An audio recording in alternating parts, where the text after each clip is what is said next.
head is like a, receptacle or like a tea strainer.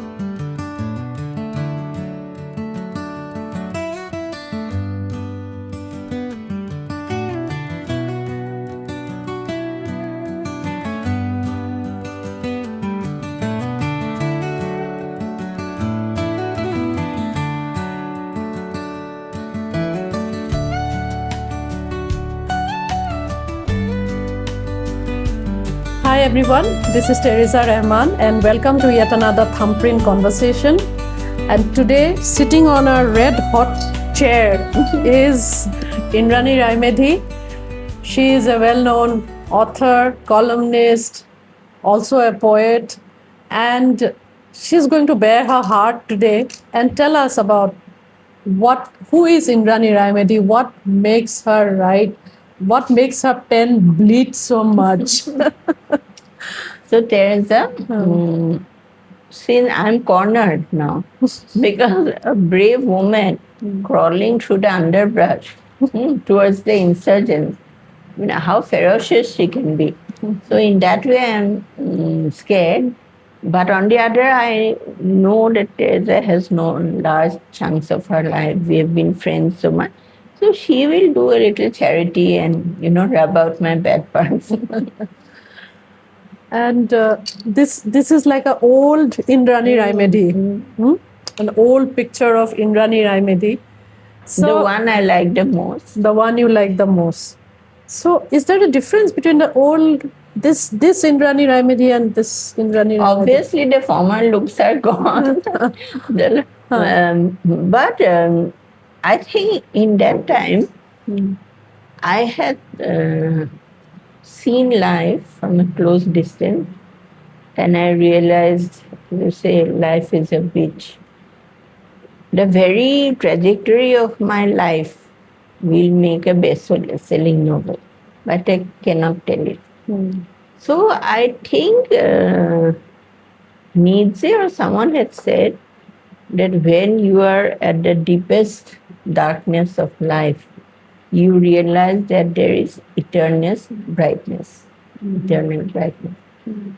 So the fact that I write so much reflects also in a strange way that my life is quite common. All these people, characters, they are all common actually. It is my imagination and attention to detail about each person. It is that artisanship that matters. And also, people think of writing as a technical thing. You can't or you can, it can be fixed. Writing, the easiest thing to write, read a piece within 4 lines, you know what it is. I'm speaking not from my ability, but my training in the assembly.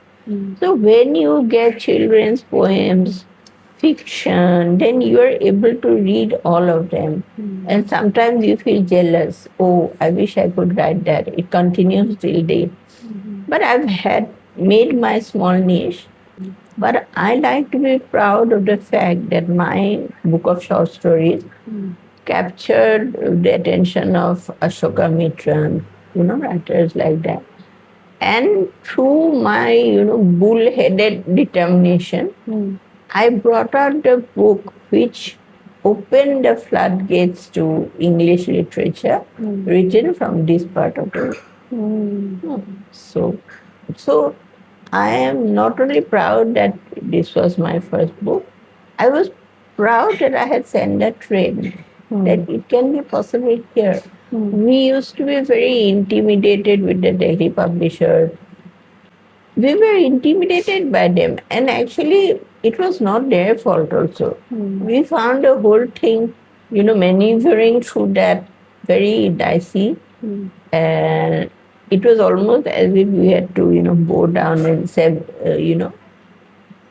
bow down and to them and please do, I think thousands of people do it every year. So, and sometimes they don't even read the script. There's a thing called slash pile. Slash pile is, within a notice, they will throw it out. Can you believe that they will read everything and have meetings to decide. I don't think so. I'm very much a home lover. But even when we travel, now I'm picking up little. For example, we went to Dhanolti. It was very cold, and I remember the man sitting above thing, jacket, and making this huge omelette, which he divided between the four of us. Then we went to a proper restaurant. The snow began to feel. And we got to know an Australian couple which had never seen snow before. Wow. So that thing remained with me. These are small things. People will discard these memories as they don't involve us. But when I tell my sons now, it becomes alive. So you could say I got married at a very early age. So actually, I literally, grew up with my boys. So I also enjoyed what they did, everything like. And mothering people, put on serious faces. That's the last thing. You should just play, be slightly crazy also. And the one most valuable thing that this journalism did for me was I was able to take my children wherever there was some, occasion. Once I almost kidnapped a sitarist with his parents, of course. Made them sit here, made the tea and all. And I showed my boys that, people have passions. People who travel all over the world with that instrument. Then my younger son had peace concerts, playing the guitar. I opened that to him. Though later it got me into a lot of trouble because instead of, studying, music was so much more inspirational. I agreed with 100%, but I was not his friend. I was his mother. So to tread the delicate line, between being a mother and a friend and a music buff, it was. Today, I won't say it was trouble. I would like to say that God gave me a lot of energy and imagination to do all that. So my creativity was not just books. It was in every phase of my life. And you said you grew up with your sons playing around. Now you have an empty nest. So how do you deal with this? Are you lonely or your words keep you company? I read a lot. Yesterday I watched a YouTube of Eleanor Roosevelt. Now Eleanor Roosevelt was cheated by Franklin Delano Roosevelt. She never forgave him. But in spite of it, when he became a president, he lost the power of his life. Eleanor was the virtual president, and she traveled 26,000 miles around the world. She used to ask the soldiers, "What is your name? Where do you stay?" And she brought those papers to the White House and replied to each of them that your son is in the Pacific. Then I realized she could have been a bitter wife, divorced, asking for alimony, did things that horrible. But to rise above, that is true human. You don't stop being a human if you're a divorcee. I think you can be a better human. Not just for your child which you grew up and all that, but to value one's life. One's life is so valuable. Just because you got a hiccup, maybe he was not even good for you. Then you have a wide life. What did you want? You wanted to read out Okay. short story, your favorite short story, Stranger's Touch? Yeah, that is one. My husband always says I use such bad titles. So you would like to tell us which is your favorite short story? Actually, I've written about almost 80. And the surprising thing was that the themes and all kept changing. The characters, I knew that this should be the character. So before reading this, I'll tell you a story. There's an elderly man who was a writer. Now he's not. So he goes for a walk every day. And when he's coming, a woman, she looks at her face with full of anger. Then there is this little boy crying, why did you leave me? And some strangers who have sort of recourse to him, but he doesn't remember.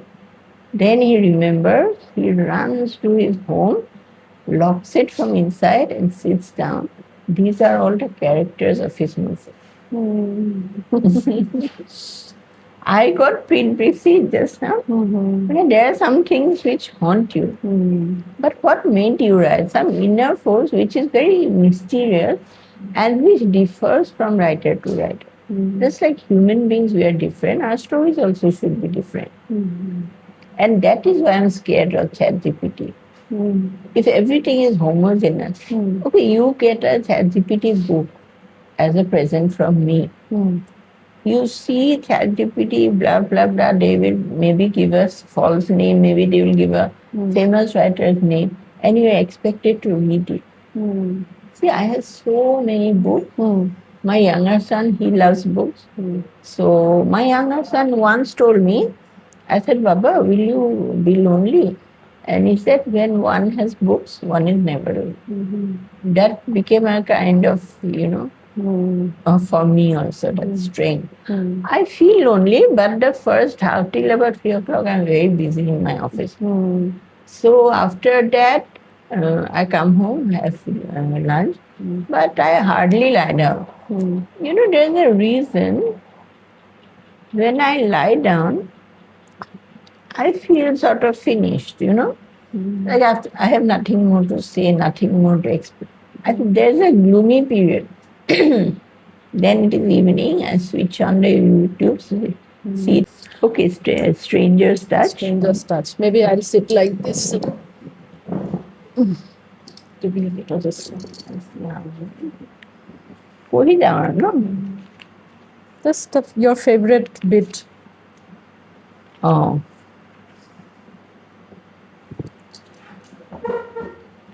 And there's a very nice part. The basic thing is there is this middle class woman who is verbally abused by her father, and her little daughter also starts behaving badly with her. So one last day, she decides, let me go and cut my hair. Look maybe more stylish, there will be less. Then this is the place where the hairdresser, the other ladies, parlor ladies, had gone off for lunch. And the man was there. We have this thing, about men cutting our hair. There's still some kind of thing. So now I go to the narrative. All right. She followed him up the narrow wooden stairs, deeper and deeper into the heart of darkness. All at once, she seemed to be weightless, floating behind him, unaware of her body or even of what her life was before she entered the saloon. Then he motioned her through a low curtained doorway into a tiny cubicle. He seated her in a cushioned seat whose foam contours fitted every curve of her torso. He covered her with one of the large towels, pinning it expertly on the nape of her neck, gently lifting her chair, lifting the mass of her hair, and untying the woolen band and loosening her tangled tresses. She closes her eyes and felt the tiny pricks of a shiver round down her spine. A scent of flowers filled the air as he uncorked a shampoo and carefully poured the fragrant green liquid into. She bent obediently over the rim of the cold water that washed over her scalp. The fragments of the strong yet gentle, and he was rubbing her round and round, his face coaxing, rubbing the vermilion out to the exertion, and feel the soft mound of his abdomen pressed against her right shoulder. She lost all sense of time as he laddered her, the gleaming, weightless suds floating onto the black basin. She kept her eyes tightly closed, feeling a feverish heat rise to her cheeks and a delicious languor filled her neck. That's it. So, did you ever think of storytelling as a profession, as a post-retirement plan? Why post? Why not now? Why not now? Okay. Because see, the stories are not owned by Tribune. I have free access to hundreds of stories. I love it, but I know you'd have to enable it. You seem to have a lot of Frida Kahlo's around. I can see one here, I can see one there, there's one here. Yes, So- Frida Kahlo, when I read about her or when I watched her movie, she seems to embody for me that brave woman, that courageous woman who went through a most horrible accident in the bus in Mexico. And the bus rod, went through her stomach. She was not able to have children, but the creativity, the endless creativity in her, it poured through in all her works. And when I see Frida Kahlo, I understand that beneath that color, that lipstick, those made up eyes, beneath that is a tremendous resilience. So for me, Frida Kahlo is like the phoenix.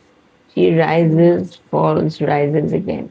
One of the main, inspirators in my house. Okay.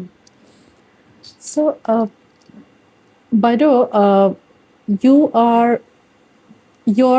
are famous for your column, The Third Eye. So, where is Indrani Raimedi's third eye?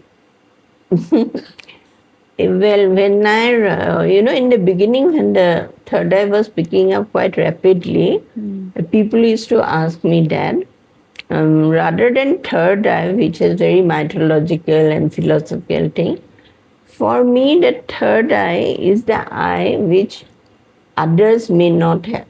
You see, suppose I walk along the street in my evening walk, then I hear that, the rain water, gurgling down. I imagine it is a little brook and I'm going to go to a little cottage. There is an alternative reality in man, God given, of course, but also a lot of reading, writing. And I think everybody can have a third eye, provided he or she is very sensitive and perceptive of the world. I once told a friend of mine that, on a monsoon day, when you get up, the scenery is quite bleak. But I suddenly see some crows standing on the electric line. And I get a kind of sweet, feeling that how all the species of the human world, they are always out the next morning to hunt, to eat, to mourn their dead ones.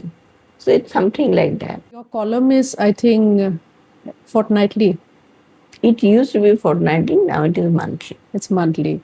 So every I 15 started days, in 95. 95, the third eye. So every 15 days, to be able to write something so, I mean, it's like the words just flow, Yeah, and the street. where do you get your ideas from? And That's what I've never been abroad except for a week or something. Huh? And how do you know so much of it? But my head is like a receptacle or like a tea strainer. Nothing falls through that kind. And when the water falls through the tea leaves, the tea leaves turn a bright red color. I read about Nellie Bly. Nellie Bly is the celebrated American journalist, a female, who always wanted to go to the places which are hidden from the public eye, which have a lot of wrongdoings going on. So Nellie Bai pretended to be mad. She pretended to go off the rails, mad. She was so convincing that the authorities put her in jail.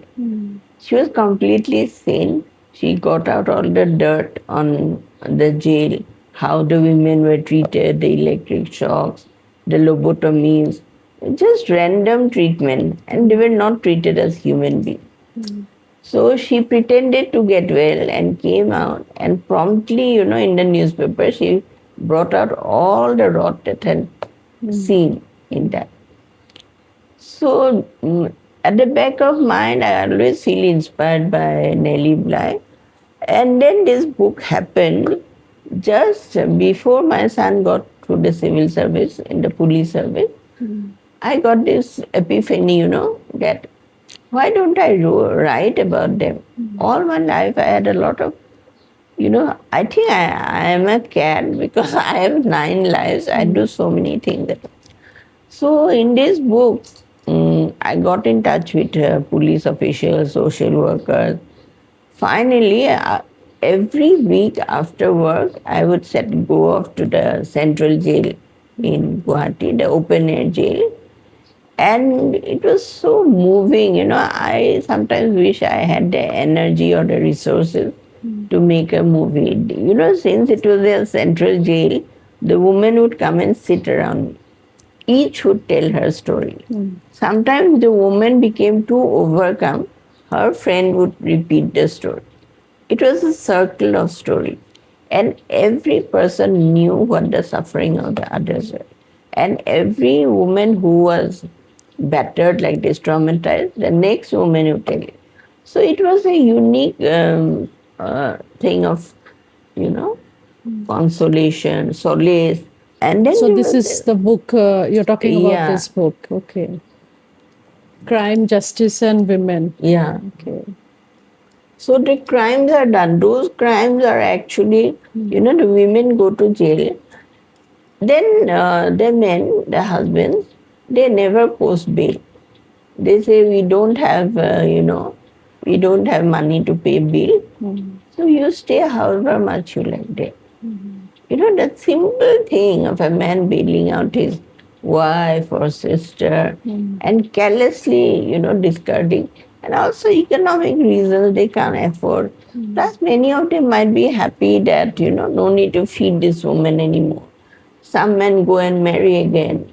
Nobody protests. Is that in the male section, there were like, artisans who made this beautiful mohan, all that, boxes, chairs, furniture.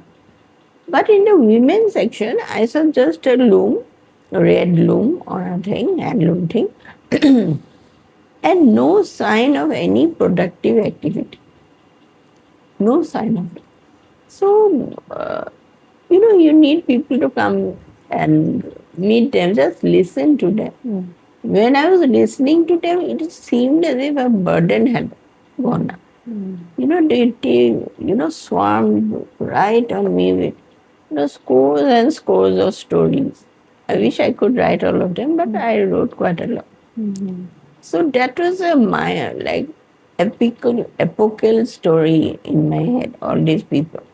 And I think if somebody tries to make a movie out of this, it will be wonderful. When we talk about English writing from the Northeast, how do you see? Nowadays, we seem to have a lot of women, lot of men and women writing in English. So, do you think there's a lot to be written, and there are many more talented writers? Nowadays there's this hype about North literature that is coming into its own. And I think it's true also in a way.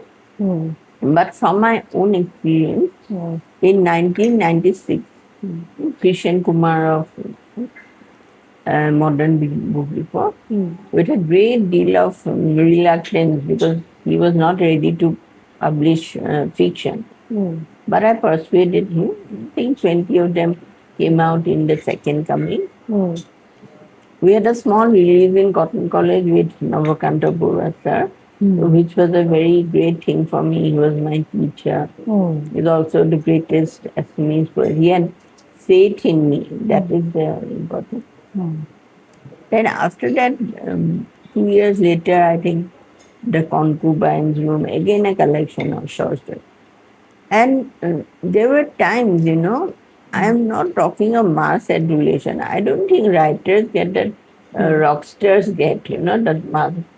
But over the years, professors of English, they come and tell me they're jealous of my work. Then someone tells me that, my each word is like a flower falling. Then some old person from Beltola, I think, he said your stories are as good as Maupassant and Chekhov. Now, that was a big thing. I still hadn't reached too much. Then in office, suppose there was no work to do, I would not come home because if I come home with the children running, how can we write? So minimum 1.5 hour I'd be at office, and I complete the story at one go. Oh. No editing, nothing. One small dish that, and I was amazed. Like people talk of agonizing over the right word. That agonizing part was certainly not there. And I attribute it to my father also. He gave to us the love for writing, the love for reading, of music, of living life fully. And there was one small thing he taught me. Then when you talk to a person, you must talk to him by his name. Because if you have forgotten his name, you have disrespected him. So, these small things which came. And then there were people who told me that people who wrote short stories were not really short stories until they did a book. So I was very sad about it. And Urup Datta, he burst up. He said, what rubbish? There are people like Chekhov who did not write anything but short stories, or at least the majority of things. And that is not a hallmark of literature. He said literature is literature. If someone is comfortable with that genre, it's fine. I mean, there's no, binding rule about it.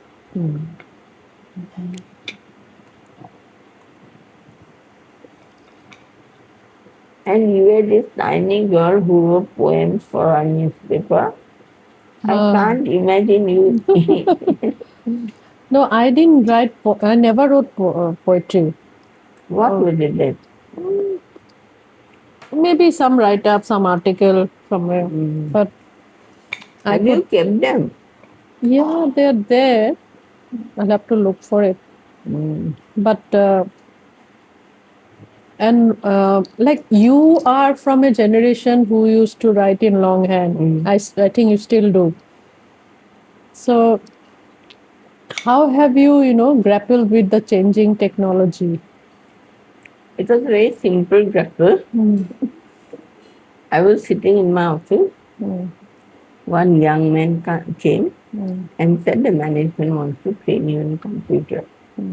I started laughing at what a goofy person I am. Then I told that guy, please go and spend your time usefully because I cannot do it. But I survived. How I have taken the help of technology in much better way. For example, sometime in 2016 or 17, there's a gentleman and some other men who came in, young boys. They asked me that, do you want a website? I was again scared. I thought, what would it involve? They said, you have to just give your paper cuttings to us. We will scan them and include it in the website, besides many other things. So, God was helping me because ever since I started writing in the paper, I had mostly had my cuttings kept carefully at home. Mm. So because I had that, they were able to have content. If a designer doesn't have content, then it's no point. Now they're saying that there are companies which have maximum 20 pages. I have 200 pages. So this, collaboration still goes on. I have learned through this collaboration. But ultimately, a writer should not reach out to some great technology will make her arrogant. Let her just, preserve her legacy, because I know my sons love me very much. They read what I write. But can I expect my sons to leave aside any work and do this kind of work? Or my husband? Why my website is so precious to me? Because it is on that cloud technology. So it won't vanish. Then number two is that You'll always be there on cyberspace. I know I will make you very scared. I will say from the window, this time no biryani. And also the thing, because it is there, so some person from the south wants a story. So I just send it to them from that treasure. I don't have to go and type it, send it. That communication is fantastic. But and then there's this debate about this AI. How AI will affect the creative arts.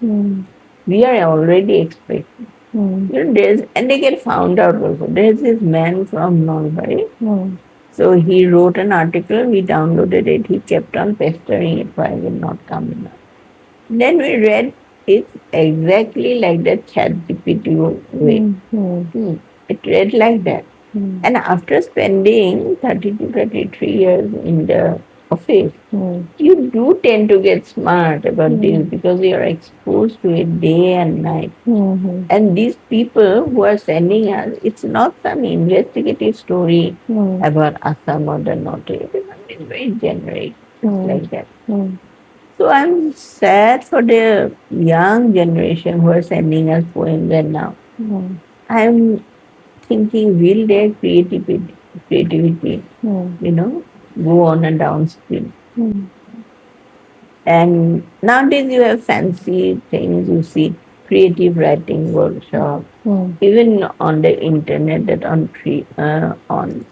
by 31 days they'll give you your book. It's things like that. Everything should be fun according to the new world. Do you think creative writing can be taught?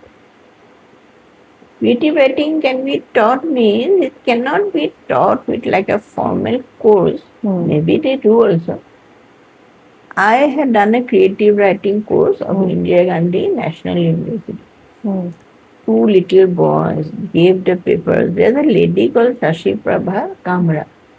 She used to be one of the judges.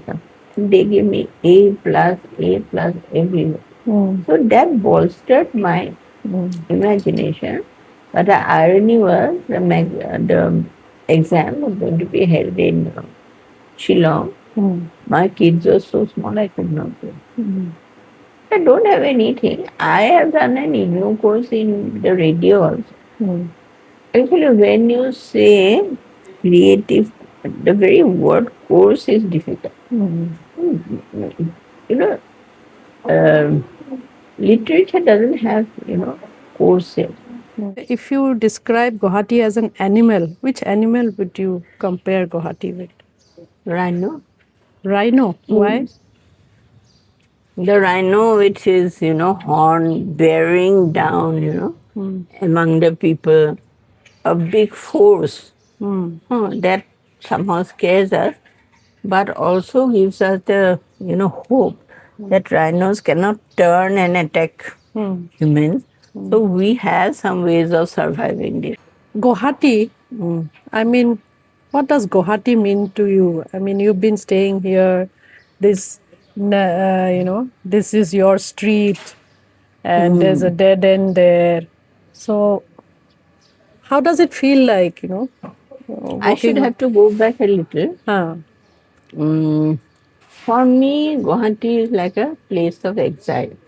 Because at the very young age of 12, I had to come and stay with people I was not that close to, but we grew up together.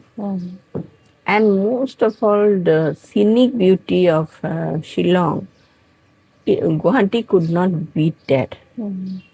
There, I feel as an old person that they're very charming spots of Guwahati. I'm not talking about News and Bazar Park, but that whole place was Kachari Ghat.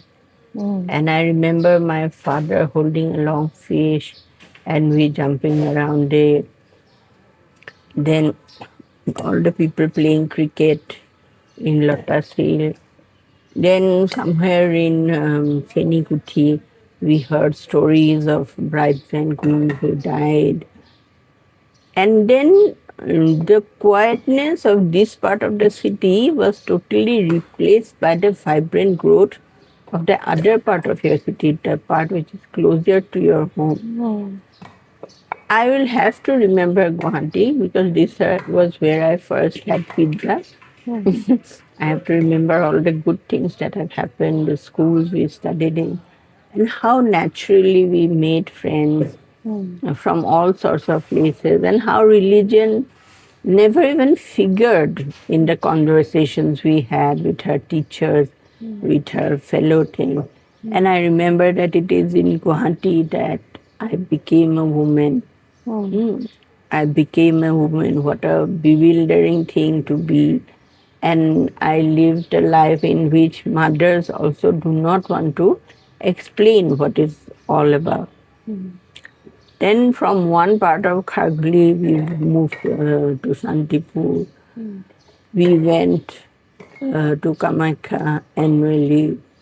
So there was a part of me which loved Jimri's carols by my father.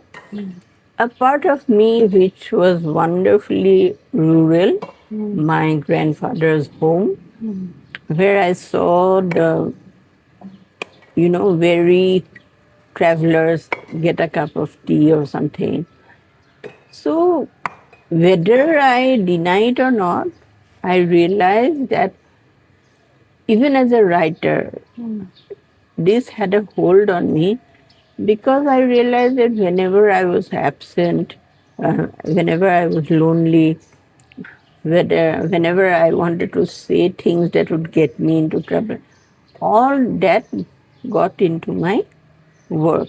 And I have actually a very visual memory. I think things on color, pattern. And I have said time and time again, when your words sing, then you are in the right track. Whatever you write should be like a perfect, choral effect. Please tell us about this book, My Half of the Sky. Yes, my half of the sky was that because of my lack of mobility, I couldn't travel much. So I thought, why not write about this, iconic women who've done so much for India. So I'll start with Parvati Bora. Parvati Bora's life, in the beginning, the first mystery was we could not find Parvati Bora. She's vanished somewhere in the jungles with her elephant boyfriend. So then it turned out Parvati Bora just few steps from mine. The first day I want to explain that Parvati Bora's house had huge elephant trunks. And there were a lot of jungle equipment that she had saved her. And she put quite a small light, which was emitting just a few rays in the thing. And I don't know what came over me. We were just talking, and she was almost refusing. Then I said, Baidu, I know why you put that light. She said, why? I said, it reminds you of the jungle. You should have seen her face. She was immediately happy to unravel that long. I got an idea of, royalty of Gauripur, how things were. It's all in this book, and I think it's for the first time that Parvati Bora's work. It's a very strange, very, you know, perilous kind of work that she did. But do you recognize this woman? At the time of my writing also, she has been my closest confidante. And till today, she is carrying on her amazing work through other platforms, blending it with the past and the present. I truly have a lot of admiration for her. Here is Rita Chaudhary. Everybody knows Rita Chaudhary. She's reading, she's penned amazing books. Books like on the Chinese refugees. She is able to go and absorb their collective misery, their way of life. Mona Lisa Chankiza. Mona Lisa Chankiza is a very spunky lady. And I remember once she spoke about how she was, going to a rally with her baby on her back, and she was, skirting this bullets just to reach the place. Birubala Rabha. So Birubala Rabha's task was also very interesting. She lived in a remote, village. She did not live in one village. Whenever there was justice, women were being, burned. Not only women, men were burned in the superstition that their lives caused, witchcraft. Suddenly little babies died. Someone else had an accident, and promptly, they grabbed someone and said, no, he was doing this. So he's the murderer.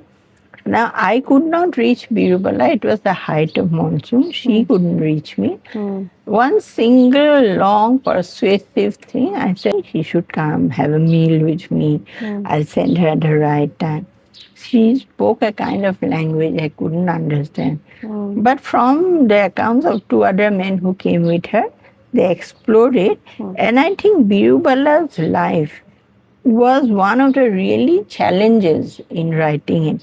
Because how could I uproot myself from my, urban educated self to a woman whose life is perpetual in danger, but whose living mission is to serve innocent men and women who have been surrounded by the malice of the witch hunters. So then, Mary Kom, I will not do the stories evolving. Was it? How did it feel like after a long span of writing fiction? You delve into non-fiction. This is non-fiction. Non-fiction. So, did non-fiction feel more real? Again, the two are very connected, Suppose today you want to write non-fiction. People, and now they're reading non-fiction, of course, but usually, biographies of celebrities or Indian history. Ramila Thapar has come up with her memoir. People like to read memoirs. And there's this very famous Harsh Mender. Harsh Mender, he wrote a small book from the sufferers of the Union Carbide to other things. But the way he wrote it, it was like a writer writing. You see what I mean? He made us feel. No, he did not give us figures. That's the difference. Even non-fiction can be a gripping story if you know. My training in Assam Tribune made me the editor I am. 33 years of editing. So that was a rigorous training. I'm grateful for that. At the same time, nobody told me write stories. No, that was free in my headspace. Nobody could interfere with that. So you never thought of writing your own memoir? I am, but I'm wondering how many to leave her. No, I am. I'm thinking it's too much of her. I would rather, relax for a couple of years. I think after I relax 1 year, I'll just enjoy life. I've realized that I have worked too much. After retirement. Yeah. If you want to, I'll do the things I wanted to do but never did. Well, I'll tell you a small example. I take my inspiration from very small thing. This side, there's a road which goes right up to Gandhi Mandir. Wow. I don't go right up. It's a little scary. Very few people. That piece I wrote on Gandhi without any explanation. Better Living. There's a magazine. Better magazine took it. Oh. So and then there were these two men. One is small angelic face, always wear whitish. The other one looks more like scary. Then they always pass me, and always the fair one tells me something. Okay. One day, I was walking that road, and I saw them, and bling, one story came. I wrote about a woman going along the hill, two men coming from the other side. Then one day I went for a walk, the two were there. But nothing in life is permanent. I went them, but out of some inkling. I looked back to them. Only one man was walking. The other was dead. Oh. See, what a story it is. It's very silly, but if you think of it, it's profound. And the man who was living, he was talking to the other man. So at some plane, maybe we are in touch with each other. Maybe that is not that funny.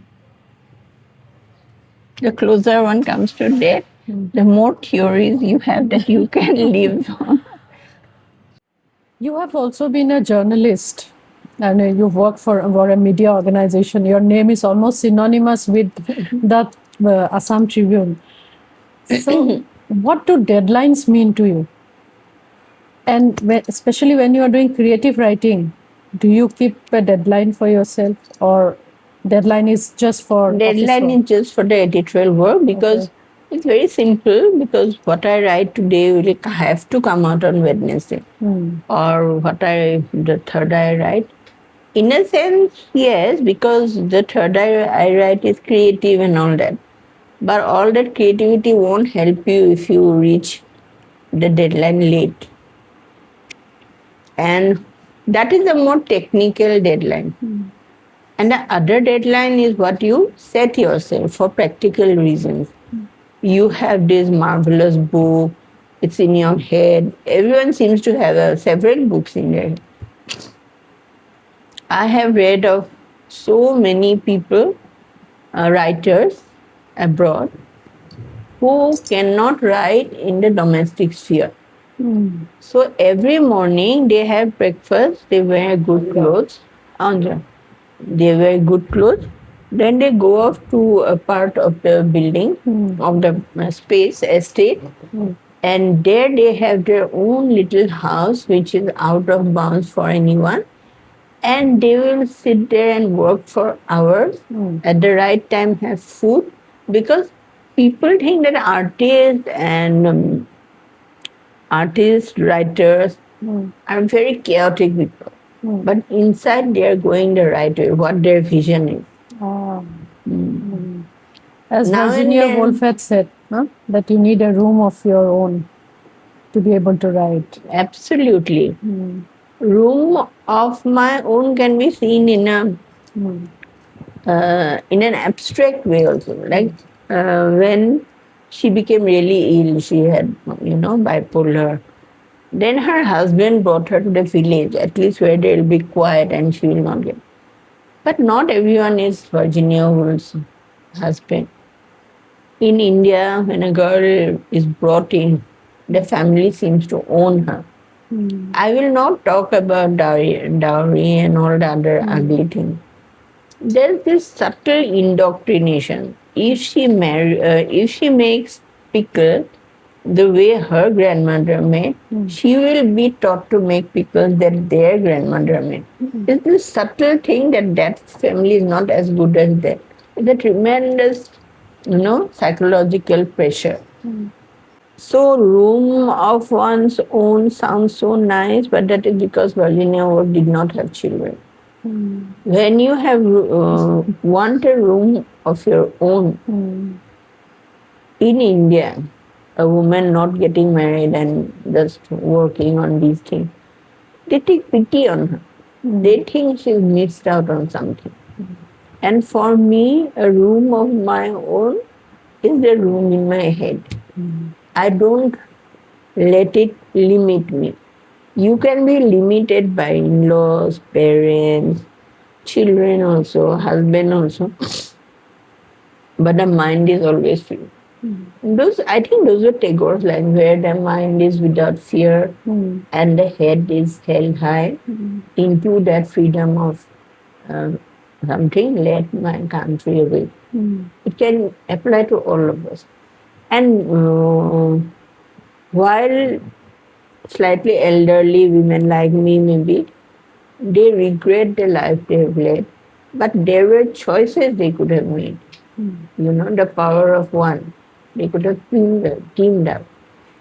Like when you and I, we were friends, the female journalist was absolutely invisible, except for, and the female journalists in the vernacular press, they were quite visible. So a room of one's own is something where we experience the bliss of silence, where we listen to our voices, whether of pain or love. But also at the same time, it is a physical state into which no one can intrude actually. And you have the absolute freedom to do what you please. Whatever art or book or whatever, or just contemplate or just read. It is uniquely your own, and unless you give in, unless you surrender, nobody can take away that space. And nowadays, especially in Guwahati, you find very few bookshops selling books. I mean, you'll find, as if you go to Pan Bazaar, you'll get shops selling exam-related books, competitive exams, but good story books or good classics. Or even incentives that you give the shop your book, you'll get new book. So, don't you think, and especially when you see the Guwahati has two main arteries, the GS Road and Zoo Road. How many bookshops can you count? Earlier you used to find small bookshops in some corner. In Bamuni Madam, I found. So, what do you think is, and I think that's also a barometer of the society we are living in. I'll tell you, in Germany, in Berlin, I think, they were slowly weeding out the Jews and sending them to the camps. And there was a particular date I forgot, that was the night of the shattering glass. Shattering glass, they were bringing out books and burning it on the street. You may think as books, just to place here.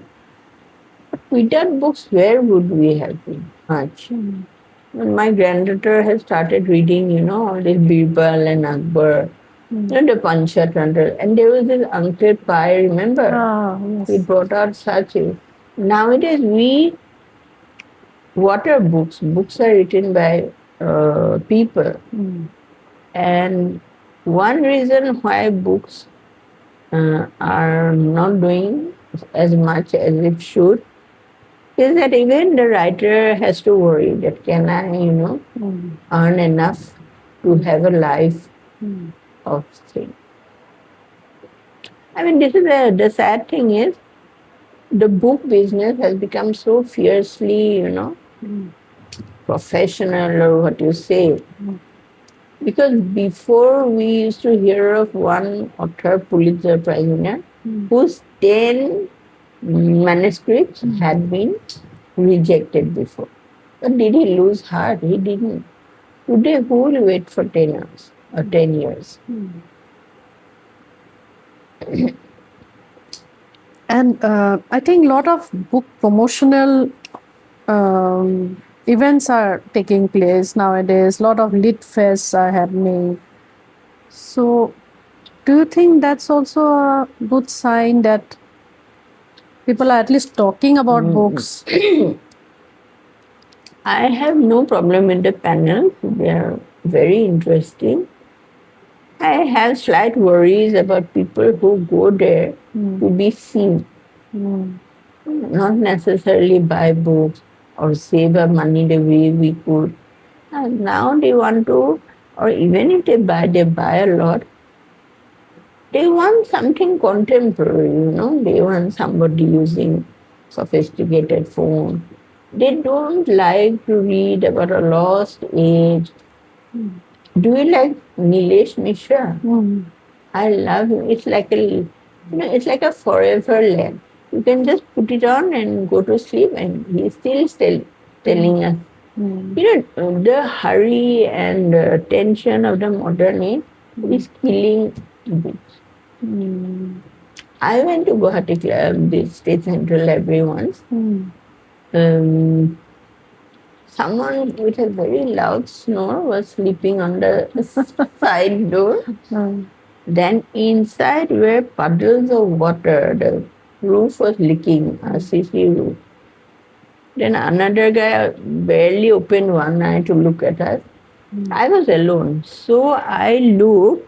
There were big boxes of books on top of those puddles. And there was also some spots of water coming down. And when I saw, before we had index books, everything, no index. A Marathi classic would be next to Frankenstein. So I looked up. Before we used to read history or philosophy, we choose. Here there is nothing. It's like a library gone mad. It was so sad. Do you think we can revive our libraries in some way, our public libraries? They could be community standard. Let's start with the children. Children.